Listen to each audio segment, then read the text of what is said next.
اعوذ باللہ السمیع العلیم العظیم الحفیظ بوجہ الکریم وسلطانہ القدیم من الرجس الخبیث المخبث الشیطان اللعین الرجیم وقبیلہ ونفخہ ونفسہ وہمزہ بسم اللہ الرحمن الرحیم۔ تمام نبیوں کے سردار حضرت محمد صلی اللہ علیہ وآلہ وسلم اور تمام مذاہب کے سردار دین اسلام کے پیروکاروں، سلام علیکم۔ آج جس ہستی کا ذکر ہو رہا ہے، کرنے جا رہا ہوں، وہ مشہور ہوئے اپنی کنیت سے، یعنی حضرت ابو الحسن خرقانی رحمۃ اللہ علیہ۔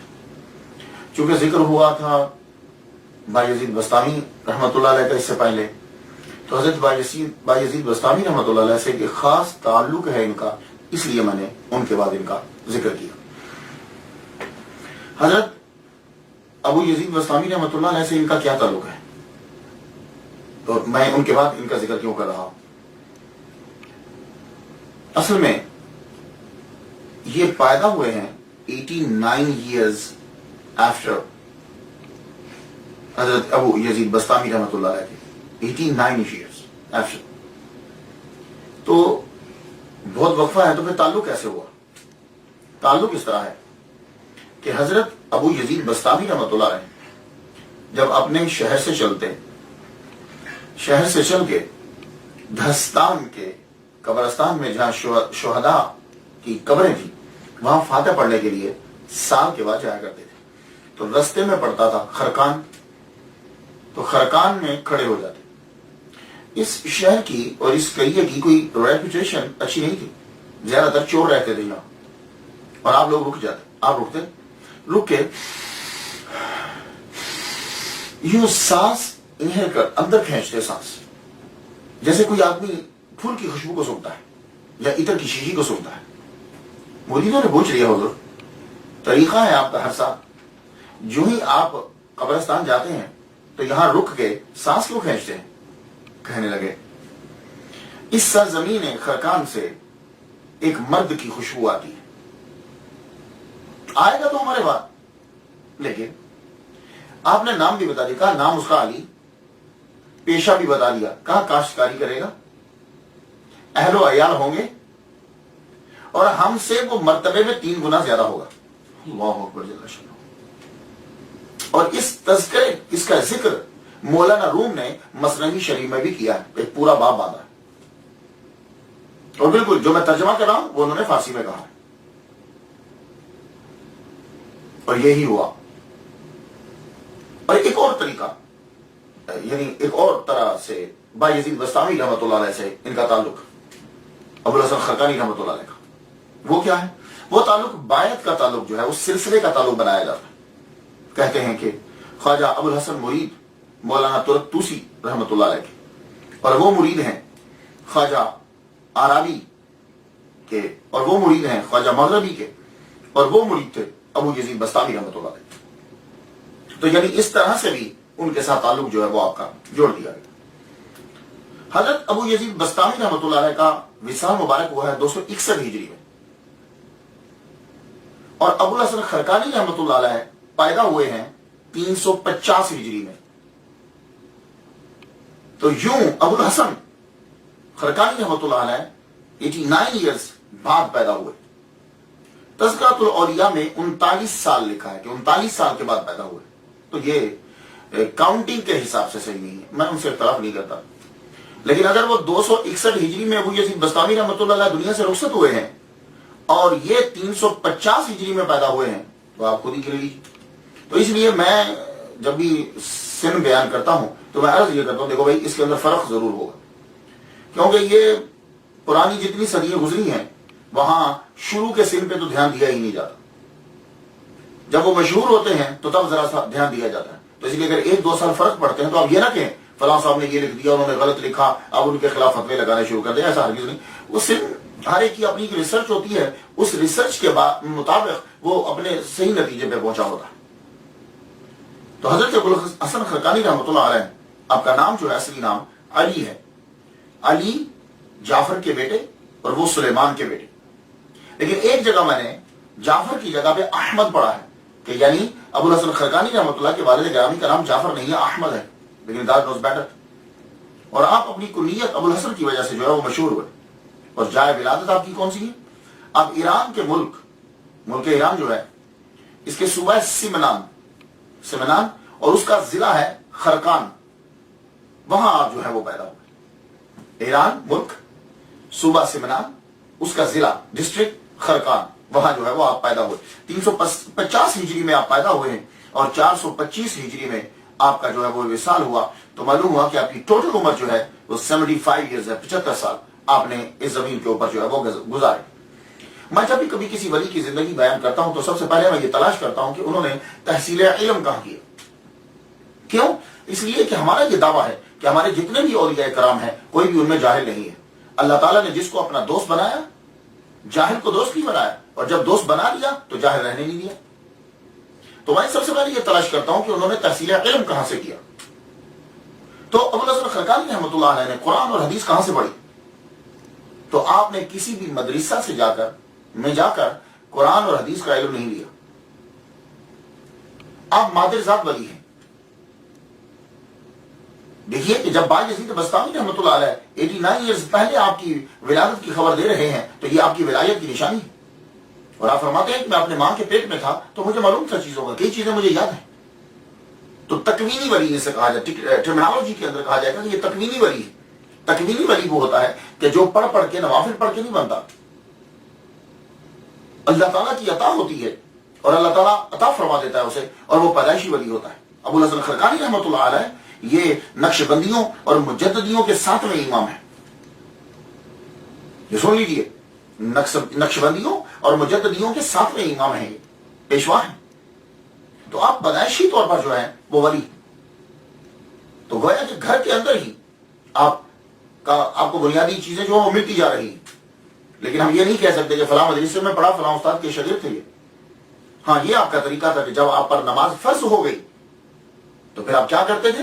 عشاء کی نماز وہ جو ہے خرقان میں آپ ادا کرتے اور اس کے بعد آپ چلتے باجزید بستامی رحمۃ اللہ علیہ کے روزہ کی طرف آپ چلتے۔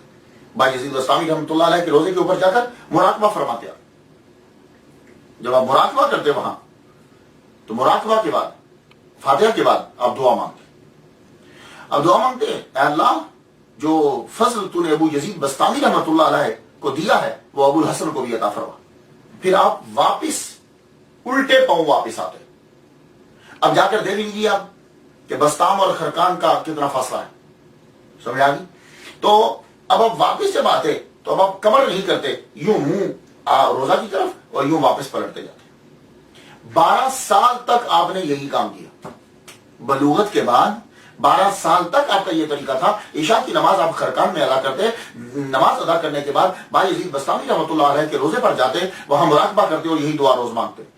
12 سال جب گزر گئے تو تربت سے آواز آئی، ابو یزید بستامی رحمۃ اللہ علیہ کے روزے سے آواز آئی، اے ابو الحسن اب وقت آ گیا ہے، تو ایک جگہ بیٹھ کر مخلوق کو اللہ کی راہ دکھا، اور جو تو دعا مانگا کرتا تھا وہ قبول ہو گئی، چل الحمدللہ سے پڑھنا شروع کر دے اور خرقان کی طرف واپس پلٹ جا۔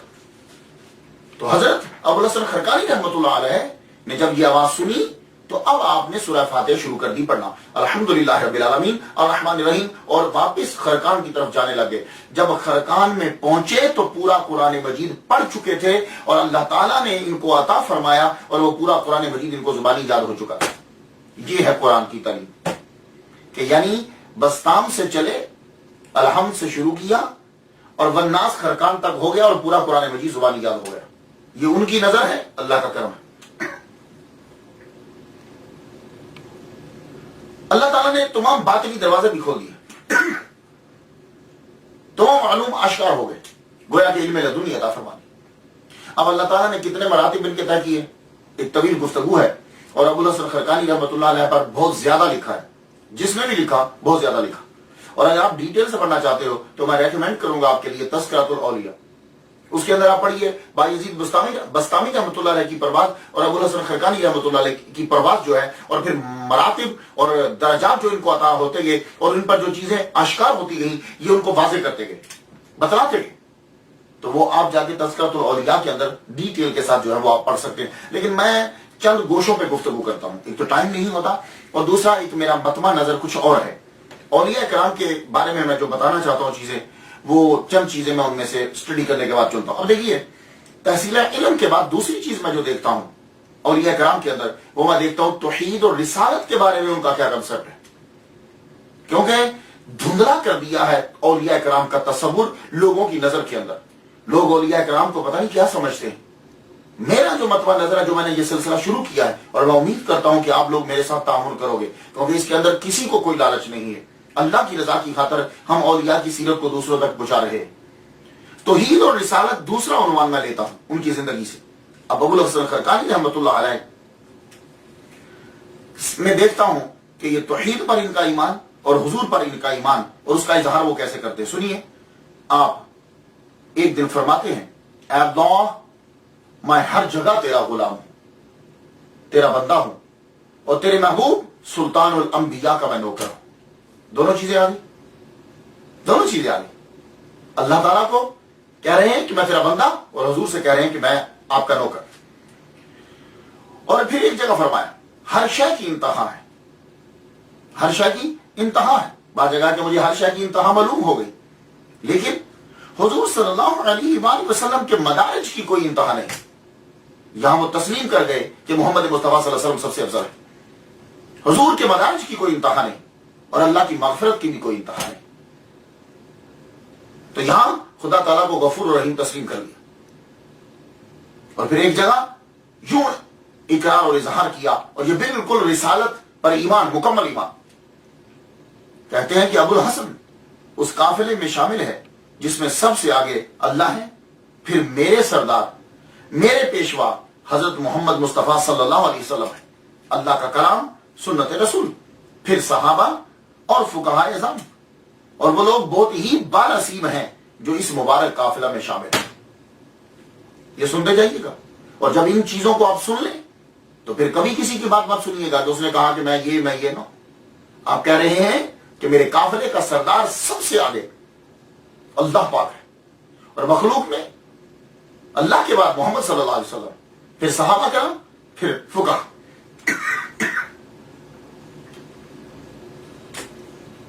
تو اس سے معلوم ہوا کہ آپ کا صحابہ پر بھی یقین، توحید اور رسالت. اور ایک دن فرمایا آپ نے، نہ میرا جسم ہے، نہ دل، نہ زبان، میری ان تینوں چیزوں میں اللہ ہی اللہ ہے. قل ان صلاتی و نسکی و محیای و مماتی للہ رب العالمین. ہر شے ہمارا جسم تک ہمارا نہیں، تینوں پر اللہ ہی اللہ ہے. فرمایا جس دل میں اللہ کے سوا کوئی اور ہو وہ دل مردہ ہے. یہاں سے پتا چلا کہ وہ فنا فی توحید ہے. اور فرماتے ہیں ساری عمر اس طرح گزاری ہے کہ ایک سجدہ بھی فرمان مصطفیٰ صلی اللہ علیہ وآلہ وسلم کے خلاف نہیں کیا. یہاں سے اتباع سنت کا ثبوت بھی مل گیا. اور یہ سب کچھ آپ پڑھنے کے بعد جو میں نے آپ کو مختصر پیش کیا ہے، کیا کوئی کہہ سکتا ہے کہ انہوں نے یہ کہا ہو کہ میرا مرتبہ حضور سے زیادہ ہے؟ لا حول ولا قوت الا باللہ. تو یہ چیزیں آپ لوگ بھی یاد رکھیے. یہ سرمایہ ہے ہمارا، یہ فیوز و برکات کا منبع ہے، اور ہم نے لوگوں کو کلیئر بتانا ہے کہ انہوں نے کیا کہا. اور صحابہ کے متعلق آپ کا عقیدہ ابو الحسن خرقانی رحمۃ اللہ کا یہ تھا. آپ فرماتے ہیں کہ ہر وقت حضرت ابوبکر صدیق رضی اللہ تعالیٰ عنہ کا دل خدا تعالیٰ کی یاد سے بھرا رہتا تھا، یعنی کبھی غافل نہیں ہوا. اور حضرت عمر رضی اللہ تعالیٰ عنہ کے دل، اس کے اندر اللہ تعالیٰ کی حیبت ہوتی تھی ہر وقت. اور حضرت عثمان غنی رضی اللہ تعالیٰ عنہ کے دل میں ہر وقت رب تعالیٰ کی شرم و حیا. اور حضرت مولا علی رضی اللہ تعالیٰ عنہ، کوئی ایسا لمحہ نہیں کہ جب انہوں نے اللہ تعالیٰ کے نور کا مشاہدہ نہ کیا. لو، یہ انہوں نے چاروں صحابہ پر اپنے ایمان کو واضح کر دیا. اللہ تعالیٰ نے ان کو مقام عطا فرمایا. پھر یہ مقام ہے ولایت پر پہنچتے، بڑھتے بڑھتے بڑھتے بڑھتے بڑھتے عاجزی اور انکساری. اللہ اکبر جل شانہ. اور یہ ایک اور بیسک چیز ہوتی ہے ولی کامل میں، وہ عاجزی اور انکساری اس کے اندر ہوگی. معاشرے کے جو عام لوگ ہیں وہ ان کے سامنے کبھی اکڑے گا نہیں. معاشرے کے عام لوگوں کی بھی وہ اتنی ہی عزت کرتا ہے، اور کبھی بھی وہ اپنے مرتبے کا اظہار نہیں کرے گا. یہ بات یاد رکھیے. آج کے لوگ، ہم لوگ ہیں صوفی نہیں ہیں لیکن خود کو صوفی کہلاتے ہیں. ہم پیر کے مرتبے پر بیٹھنے کے قابل نہیں ہیں لیکن ہم زور و شور سے کہتے ہیں اور ان لوگوں کو دیکھیے ابوالحسن خرقانی رحمۃ اللہ علیہ کو 7 دن تک آپ کی خانقاہ میں کچھ پکا نہیں ہے، کچھ آئے ہی نہیں، 7 دن روزے سے گزر گئے۔ 8ویں دن ایک صاحب آئے، آٹا اٹھایا ہوا اور بکری ایک کہا کہ یہ میں صوفیاء کے لیے لایا ہوں، خانقاہ میں صوفیاء کے لیے لایا ہوں۔ تو معلوم ہے ہم نے کیا کہا؟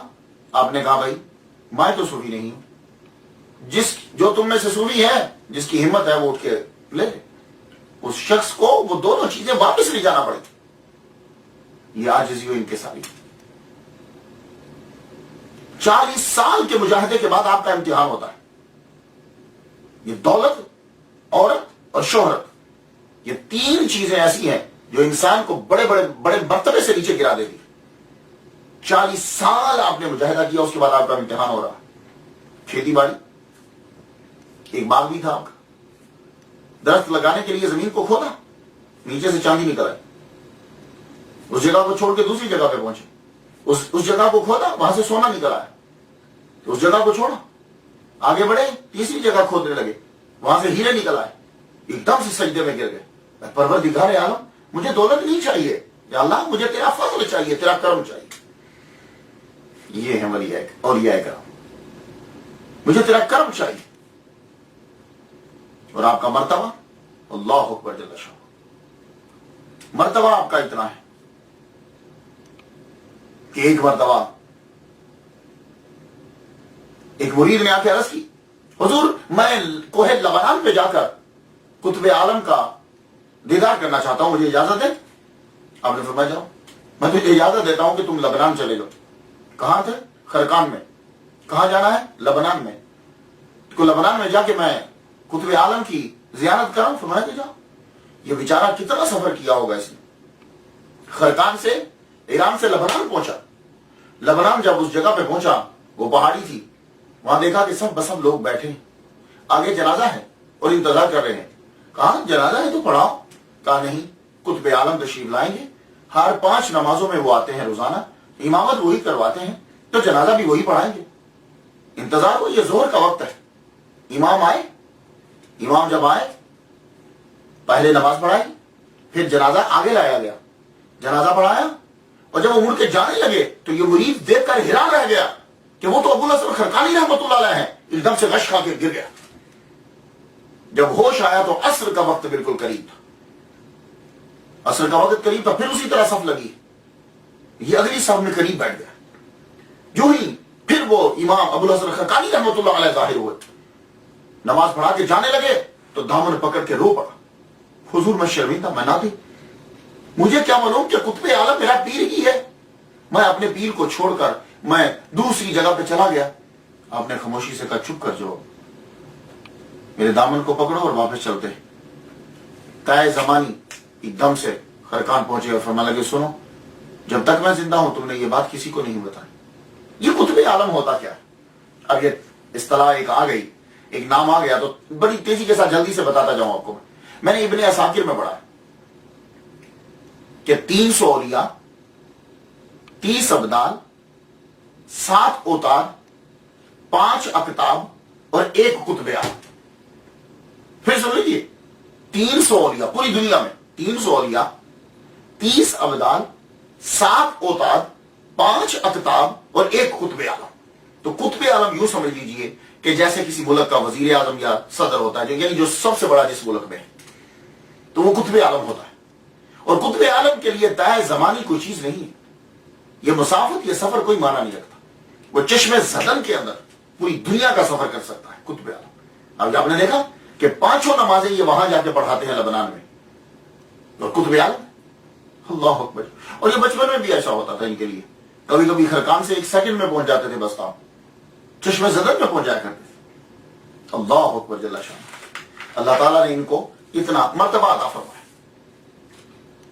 اور ابوالحسن خرقانی رحمۃ اللہ علیہ چونکہ یہ نقشبندیوں اور مجددیوں کے امام ہیں، پیشوا ہیں صاحب، تو یہ سماج و قوالی ہے نا، نقشبندیوں میں نہیں ہوتی ہے، قادریوں میں بھی نہیں ہوتی، یہ چشتیوں میں زیادہ تر ہوتی ہے، ایک سلسلہ ہے تبلیغ کا، جیسا بھی اندازہ ہوگا۔ یہ سماج جو ہے ایک متنازع مسئلہ ہے، لیکن میں آپ کو بتا دوں ابوالحسن خرقانی رحمۃ اللہ علیہ جو فرمایا کرتے تھے کہ سماج کے ذریعے نہیں، تم قرآن کے ذریعے سے خدا کی تک پہنچو، تو قرآن پڑھنے کو بڑا ترجیح دیتے تھے کہ زیادہ سے زیادہ جو ہے وہ قرآن مجید کو پڑھو، اور فرمایا کرتے تھے کہ سماع اس کے لیے جائز ہے، قوالی اس کے لیے جائز ہے کہ جو عرش سے لے کر تحت الثری تک ہر شے کو ایک نظر سے دیکھ رہا ہو۔ سن لیجئے، یہ آج کی قوالی تو اس پائے میں پہنچتی ہی نہیں ہے۔ تو میں اس کی تشریح یوں کرتا ہوں کہ سماع مخصوص ارشادات، مخصوص آلات، مخصوص لمحات، مخصوص حضرات میں ہوتا ہے، بس۔ یہ تو قوالی آج کی جو ہے یہ تو فراڈ ہے، گانا ہے سراسر۔ وہ جو قوالی کیا بھی کرتے تھے نا، جو سماج جن اولیاء کرام کے سماع ہوتا تھا، ذرا پلیز اسے پڑھ لیجیے، وہ کیا ہوتا تھا۔ وہ لوگ خود باوضو ہوتے تھے، شرع کے پابند ہوتے تھے، محفل میں کسی بچے کو بیٹھنے کی اجازت نہیں ہوتی تھی، اور سننے والے بھی باشرہ ہوتے تھے، اور کلام بھی مخصوص ہوتا تھا۔ یہ کلام نہیں ہوتا تھا۔ تو آپ زیادہ تر ترجیح جو ہے وہ اسی کو دیا کرتے تھے۔ اور پھر ایک اور بات جو اولیاء کرام میں دیکھتا ہوں، وہ یہ دیکھتا ہوں کہ میرا یہ یقین ہے کہ جو جتنا اللہ کے قریب ہوگا وہ اتنا ہی اس کے بندوں کی خدمت بھی کرے گا، اس کے لیے آسانی کرے گا۔ تو میں اسٹڈی کرتے ہوئے خدمت خلق دیکھتا ہوں کہ اس ولی کامل کے اندر یہ چیز، یہ صفت ہے، کیوں ہمیں آج کے دور میں یہ چاہیے۔ تو خدمت خلق حضرت ابو الحسن خرقانی رحمہ اللہ تعالی کے اندر ہم اس چیز کو دیکھتے ہیں۔ تو آپ نے بھی خانقاہ بنائی ہے، لنگر خانہ کھولا ہے، اور ہر ولی کا یہ طریقہ ہوتا ہے۔ لیکن ابو الحسن خرقانی رحمۃ اللہ علیہ کا خاص جملہ سماعت کر لیجئے اس کے اندر۔ آپ فرماتے ہیں کہ 24 گھنٹوں میں کسی مومن کو جو تکلیف نہ دے، گویا کہ وہ حضور کی محبت میں رہا ہے۔ یعنی رات اور دن میں کسی بھی مسلمان کو تکلیف نہیں دی تو گویا کہ وہ حضور کی محبت میں رہا، اور جس نے رات اور دن 24 گھنٹے کے اندر کسی لمحے بھی کسی مومن کو تکلیف دے دی، اس نے اس دن کی ساری عبادت کو ضائع کر دیا۔ اللہ اکبر جل شانہ۔ یہ ہے ولی کامل، جن کو ہم پیر کہتے ہیں۔ یہ ہیں کہ ایک مومن کو تکلیف دے دی تو پورے دن کی عبادت جو ہے وہ ضائع ہو گئی۔ تو فرماتے ہیں اللہ سے دوستی کا دعویٰ اس شخص کا جھوٹا ہے کہ جس کو اس کی مخلوق سے پیار نہیں۔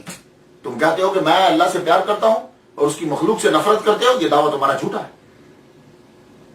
اور مہمان یہ بھی خدمت خلق میں آتا ہے۔ مہمان جب کسی کے گھر میں آ جاتا ہے تو حضرت ابو الحسن خرقانی رحمۃ اللہ علیہ نے یہ فرما دیا کہ مہمان جب تمہارے گھر میں آ جائے تو سارے جہان کی نعم، یعنی جسے اردو میں نعمتیں کہتے ہیں، سارے جہان کی نعمتیں ایک لقمہ بنا کر اگر اس مہمان کے منہ میں دے دی جائے، یعنی اس کو پیش کر دی جائے کھانے کے لیے، سارے جہان کی نعمتیں، تو تب بھی حق ادا نہیں ہوگا۔ یہ ہے ولی کام۔ اس لیے ہم انہیں مانتے ہیں۔ اس لیے میں کہتا ہوں کہ if you want to change your life, listen and read the stories of friends of Allah۔ اس لیے میں کہتا ہوں کوئی چیز کلک کر جائے گی آپ کو، اس لیے شامل ہو جائیے آپ میرے ساتھ تاکہ ہم یہ پیغام آگے تک پہنچا سکیں۔ تقویٰ کے بارے میں پڑھا جاتا ہے، سنا جاتا ہے کہ تقویٰ ہے کیا۔ مختلف لوگوں نے مختلف تعریف کی ہے۔ حضرت ابو الحسن خرقانی رحمۃ اللہ علیہ کیا فرماتے ہیں کہ تقویٰ کیا ہے؟ اس طرح زندگی بسر کر کہ کرامن کاتبین کو واپس بھیج دے۔ اب اس چیز کو ذرا سمجھیے گا، اس طرح زندگی بسر کر کہ کرامن کاتبین، یعنی یہ دونوں فرشتے بیٹھ بیٹھ کے یہ تک ان کی ضرورت ہی نہ رہے، واپس چلے جائے۔ اگر ایسا نہیں تو رات کے وقت ان کے ہاتھ سے دیوان لے لیں، اور اگر یہ بھی نہیں کر سکتے تو کم از کم یہ تو کرو کہ جب فرشتے واپس جائیں اللہ کے پاس تو یہ کہیں کہ وہ نیکی اس نے کی تھی۔ یعنی تیری زندگی اس طرح کی ہونی چاہیے، ضرورت ہی نہ رہے، ڈائریکٹ تیرا رابطہ اللہ تعالیٰ سے، اور اللہ تعالیٰ کا ہر کام تو کر رہا اور فنا ہو اس کی توحید کر۔ اور میں نے جو یہ ولی کامل پہلے دیکھے ہیں کہ جنہوں نے مومن کی طاقت کے اسرار کھول دیے، کہ مومن کے اندر طاقت کتنی ہوتی ہے۔ ہم لوگ اپنے آپ کو کمزور سمجھتے ہیں، اس کی وجہ یہ ہے کہ ہم نے روحانیت کو چھوڑ دیا ہے۔ جب ہم روحانیت کے اندر آ جائیں گے، ولیوں کے پیچھے چلنے لگ جاتے ہیں، ولایت کے رستے پہ چلتے ہیں، تو پھر کیا ہوتا ہے؟ اب مومن کی طاقت کو ابو الحسن خرقانی رحمۃ اللہ علیہ کی نظر سے سن لیجیے۔ آپ فرماتے ہیں، ابو الحسن خرقانی رحمۃ اللہ علیہ نے فرمایا، کہتے ہیں کہ ایک مومن کو، ظاہر یہاں مومن سے مراد ولی کامل ہے، ایک مومن کو 40 فرشتوں کی ہیبت عطا کی جاتی ہے، یعنی اس کے اندر جو پاور ہوتی ہے وہ 40 فرشتوں کی ہیبت اور دبدبہ عطا کیا جاتا ہے، اور یہ ہیبت پوشیدہ رکھ دی جاتی ہے تاکہ بندوں کے ساتھ میل جول جو ہے وہ رہے۔ سب سے پہلے انہوں نے یہ سر کو کھول دیا کہ ایک مومن کے اندر 40 کم از کم 40. اور آپ نے فرمایا یہ ابو الحسن خرقانی رحمۃ اللہ علیہ مجددیوں اور نقشبندیوں کے ساتھ میں پیشوا کہتے ہیں کہ 3 جگہیں ایسی ہیں کہ فرشتے ہیبت کھاتے ہیں، یعنی ڈرتے ہیں، خوف کھاتے ہیں. کس سے؟ ہم سے، آپ سے، ہم لوگوں سے نہیں. یہ ولی کامل کی بات ہو رہی. پہلی جگہ ملک الموت جب وہ جان لینے آتے ہیں، دوسری یہ کرام کاتبین لکھتے ہوئے، اور تیسری جگہ منکر نکیر سوال کرتے ہوئے خوف کھاتے ہیں ولی کامل سے، مومن سے. اب پھر وہی مسئلہ آ گیا کرامت کا. آپ بھی سچے اور سچے اولیاء کی طرح کرامت دکھانے سے بھاگتے ہیں. فرماتے ہیں کہ اللہ نے مجھے بڑی طاقت عطا فرمائی، مگر لوگوں پر رعب جمانے کے لیے کرامت کا اظہار میں نہیں کرتا. دیکھ لیا آپ نے، آج کل لوگ فوراً ذرا کوئی خواب آیا نہیں تو صبح بتایا نہیں تاکہ لوگوں کے اوپر اثر پڑے، اور کرامات لکھتے جاؤ. تو فرماتے ہیں میں کرامت کا اظہار نہیں کرتا. کہیں کیوں؟ کیونکہ جو ظہور کرامت کی خواہش رکھتا ہے اس پر اللہ کرامت کے دروازے بند کر دیتا.